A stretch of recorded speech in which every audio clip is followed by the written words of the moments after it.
The internet survived. The problem is, nobody can open it. The drives are safe, the servers are intact, and humanity's perfect memory is sitting behind a black screen. Then electricity comes back for one glorious second, mostly to prove everyone is still in the dark. So if only one invention can survive, what actually gives civilization a second chance? That is the rule inside the Last Invention Vault. One slot, one invention, no hidden factories, no expert teams, no power grid tucked politely in the corner. Whatever you choose has to arrive mostly alone. First instinct, save the internet. Fair. It has maps, textbooks, engineering manuals, medical databases, cat videos of questionable historical value, almost everything. But the vault strips it down. Suddenly the internet is not a glowing cloud of knowledge. It is hardware that needs power, devices, operating systems, file formats, passwords, networks, standards, replacement parts, and people who know why any of that matters. Without those layers, the greatest archive on Earth becomes the world's most impressive unread receipt. So maybe the missing piece is electricity. A bulb flickers, a motor coughs. For 1 second, it feels like civilization is rebooting, then the room goes dark again, because electricity is not just electricity. It is generation, transmission, distribution, fuel, transformers, insulation, tools, spare parts, and trained repair. A spark is useful, a grid is a society pretending to be wires.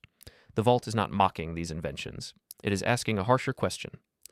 What happens when a powerful system is treated like a single object? Fine. Maybe the winner should be medicine. This one feels different. Medicine saves real lives immediately. Antibiotics, painkillers, insulin, vaccines. If you are choosing under pressure, this shelf looks morally impossible to reject. But then the labels fade. Which bottle is which? What dose? For what condition? Stored cold or not? Safe for a child? Expired? Can anyone make more when it runs out? Medicine is powerful because it is precise. Remove diagnosis, dosage, storage, training, records, and production knowledge, and a life-saving shelf can become temporary, confusing, or dangerous. So maybe the answer is older. Fireworks, no login required.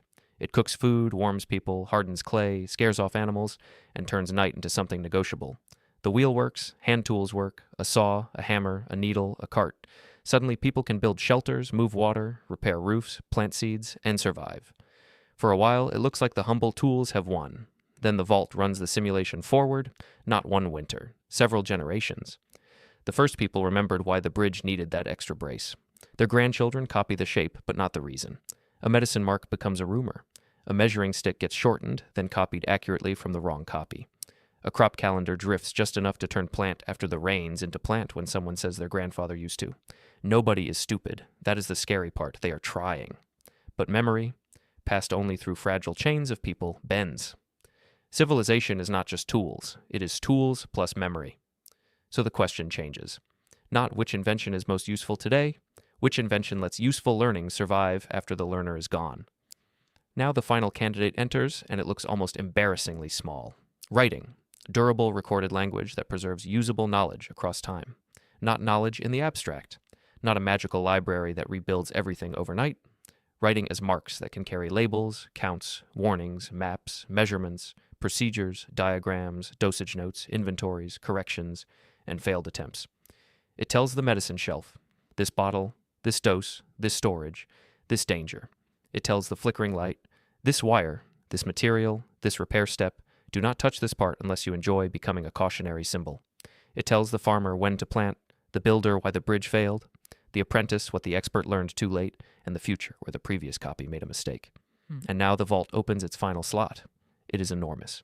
Clearly designed for a grand machine, something with gears, lights, maybe a heroic amount of chrome. Instead, it accepts a small etched plate. Beside it sits the dead screen from the beginning, still black. The screen may contain more, but the plate can be read by eyes, hands, and a shared language. It does not do the work of civilization. It keeps the work from vanishing. A future hand copies the marks, and that is the quiet power of the winning invention. The others are no longer lost treasures. They become rebuildable possibilities. The final choice was never about saving the loudest machine. It was about saving the thing that could explain the others. And if you had one slot, what would you write first? Enjoyed the journey? Subscribe to Rabbitzz for more curious questions and unexpected answers.